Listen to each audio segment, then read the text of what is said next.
Hello दोस्तों, तो कैसे हैं आप लोग। आज हम 1857 की क्रांति का पार्ट 3 करने जा रहे हैं, जिसमें हम जानेंगे 1857 की क्रांति विद्रोह जो था उसका प्रसार कैसे हुआ और फिर उसका दमन कैसे हुआ।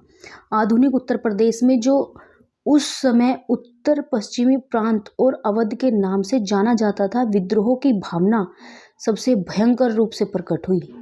दक्षिण भारत के क्षेत्रों में यह विद्रोह ज़्यादा फैल ना सका। मद्रास तो बिल्कुल अछूता ही रहा, यानी कि इसमें क्या रहा कि मद्रास में तो बिल्कुल ये क्रांति या ये विद्रोह देखने को नहीं मिला।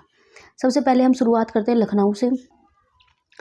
लखनऊ अवध के नवाब वाजिद अली शाह को कुशासन के आधार पर गद्दी से उतारने और निर्वासित किए जाने से लोगों में असंतोष था। ऐसे लोगों में फैजाबाद के मौलवी अहमद उल्ला शाह प्रमुख थे। इन्होंने लोगों को जिहाद के लिए उत्तेजित किया था। 30 मई 1857 को यहाँ सिपाहियों ने विद्रोह कर दिया। 4 जून को बेगम हजरत महल ने विद्रोह की कमान संभाली और अपने अल्प वयस्क पुत्र बीरजिस कादिर को नवाब घोषित कर दिया। जून 1857 के मध्य में रेजिडेंस का घेरा शुरू हुआ और मार्च 1858 तक युद्ध जारी रहा। चीफ कमिश्नर लॉरेंस रेजिडेंसी की रक्षा करते हुए मारे गए। मार्च 1858 में कैंपबेल ने यहाँ के विद्रोह को समाप्त कर लखनऊ पर पुनः कब्जा कर लिया। हजरत महल ने आत्मसमर्पण करने से इनकार कर दिया और ओके। अब आता है दूसरा, कानपुर। कानपुर में विद्रोह का नेतृत्व अंतिम पेशवा बाजीराव द्वितीय के दत्तक पुत्र नाना साहब ने किया। उनका वास्तविक नाम जो था धोंदू पंत था। ठीक है, ये कभी कभी ये एक नंबर क्वेश्चन मतलब आ जाता है कि भाई नाना साहब का दूसरा नाम बताओ या फिर धोंदू पंत जी का और नाम क्या क्या थे, उसके आधार पर आप इसका एक प्रश्न बन सकता है। कानपुर अंग्रेजों के हाथ से 5 जून 1857 को निकल गया। ठीक है, कानपुर छावनी के कमांडर जनरल सर व्हीलर ने सुरक्षापूर्वक इलाहाबाद पहुंचने के आश्वासन पर 27 जून 1857 को आत्मसमर्पण कर दिया। हैवलॉक के अधीन एक सेना कानपुर पहुंची। 20 जुलाई को जनरल नील भी कानपुर पहुंच गया और कानपुर पर कब्जा कर लिया। ठीक है भाई। अब 16 दिसंबर 1857 को कैंपबेल ने कानपुर पर पूर्ण रूप से अधिकार कर लिया। नाना साहब की ओर से लड़ने की मुख्य जिम्मेदारी तात्या टोपे की थी, जिनका असली नाम क्या था, रामचंद्र पांडुरंग। ठीक है, तात्या टोपे को सिंधियों के सामंत मान सिंह ने अप्रैल 1859 में धोखे से अंग्रेजों को सौंप दिया। इन्हें ग्वालियर में फांसी दे दी गई। ठीक है, फिर आती है झांसी की बारी। झांसी में गंगाधर राव की विधवा लक्ष्मीबाई अपने दत्तक पुत्र दामोदर राव को झांसी गद्दी न दिए जाने से अंग्रेज से नाराज थी, इसलिए उन्होंने विद्रोह कर दिया।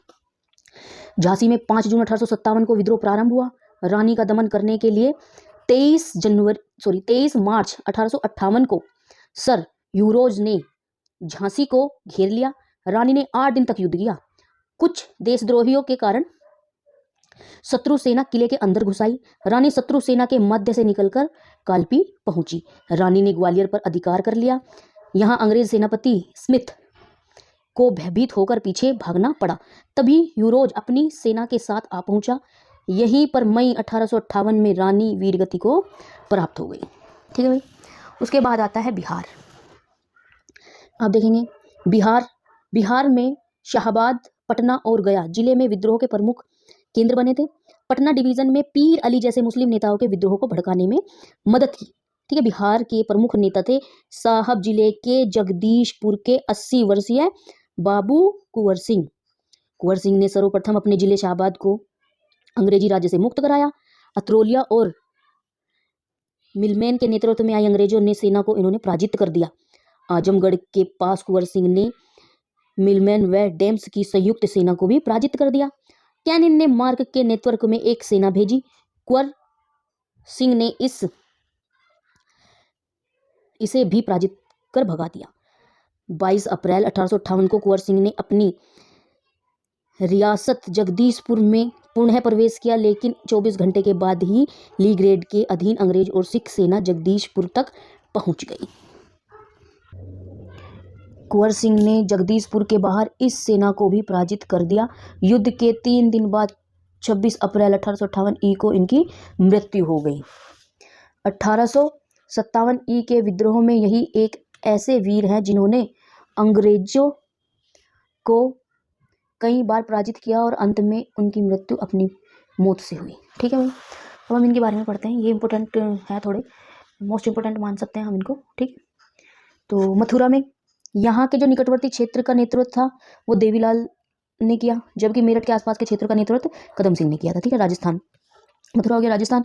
राजस्थान में कोटा ब्रिटिश विरोधियों का प्रमुख केंद्र था। यहाँ जयदयाल और उनके भाई हरदयाल ने विद्रोह का नेतृत्व किया और जयदयाल को तोप के मुंह पे बांधकर अंग्रेजों ने उड़ा दिया था। भाई बहुत दुख की बात है। देखो ऐसे सुन सुन के ना कितना अजीब लगता है, मतलब कि भाई कितना कुछ सहा है आज़ादी के लिए भारत के वीर लोगों ने।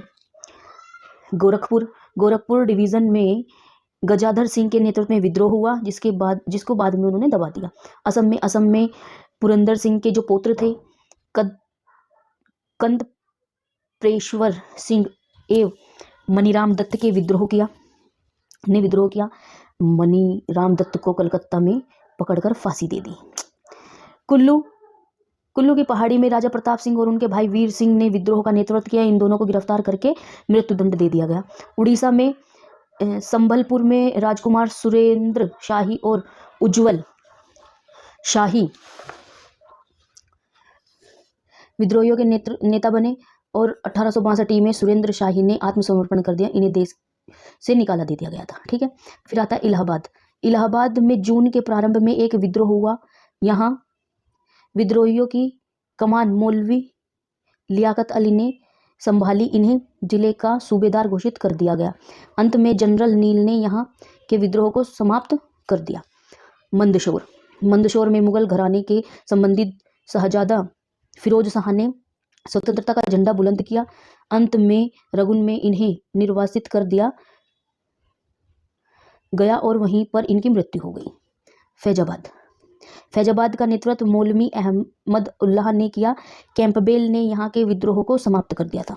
ठीक है भाई, फिर आता है बरेली में खान अब्दुल शाह ने विद्रोहियों का नेतृत्व किया और अपने आप को नवाब घोषित किया। संपूर्ण रुहलेखंड का यही प्रमुख नेता रहा। कैंपबेल ने यहाँ के विद्रोह को भी समाप्त किया और खान अब्दुल शाह को फांसी की सजा दे दी गई।